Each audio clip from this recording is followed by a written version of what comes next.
ದೊಡ್ಡ ಮನೆಯಲ್ಲಿ love story common ಆಗಿ ಇದ್ದೇ ಇರುತ್ತೆ. ಅವು ಅಷ್ಟೇ ಬೇಗ ಮುಗಿದು ಹೋಗುತ್ತೆ ಕೂಡ.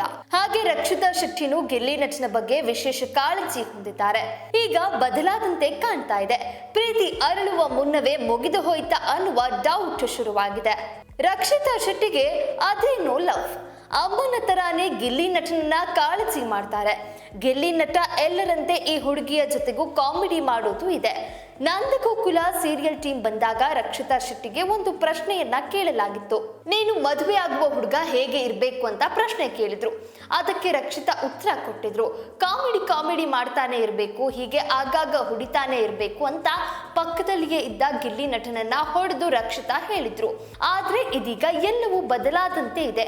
ಅದೇನು ಅನ್ನೋದು ತಿಳ್ಕೊಂಡ್ ಬನ್ನಿ. ದೊಡ್ಡ ಮನೆಯಲ್ಲಿ ಮಲ್ಲಮ್ಮ ಮತ್ತೆ ಬಂದಿದ್ರು. ಮನೆಯಲ್ಲಿರೋ ದೇವಿಗೆ ಹರಕೆ ಹೊತ್ತಿದ್ರು. ಅದನ್ನ ತೀರಿಸಲು ಆಗಮಿಸಿದ್ರು. ಈಜುಕೊಳದ ನೀರಿನಿಂದಲೇ ಸ್ನಾನ ಮಾಡಿ ಉರುಳು ಸೇವೆ ಕೂಡ ಮಾಡಿದ್ದಾರೆ. ಪೂಜೆ ಕೂಡ ನೆರವೇರಿಸಿದ್ರು. ಎಲ್ಲವೂ ಆದ್ಮೇಲೆ ಫ್ರೀ ಟೈಮ್ ಅಲ್ಲಿ ಗಿಲ್ಲಿ ನಟನಿಗೆ ಹುಡುಗಿ ಹುಡುಕುವ ವಿಚಾರ ಬಂತು. ಗಿಲ್ಲಿ ನಟ ಇದಕ್ಕೆ ಏನು ಹೇಳೋಕೆ ಹೋಗ್ಲಿಲ್ಲ. ಆದ್ರೆ ರಘು ಹೇಳಿಯೇ ಬಿಟ್ರು. ಎಲ್ಲೂ ಹೋಗ್ಬೇಕಿಲ್ಲ, ಇಲ್ಲಿಯೇ ಇದ್ದಾರೆ ಅಂತ ಹೇಳ್ತಾರೆ.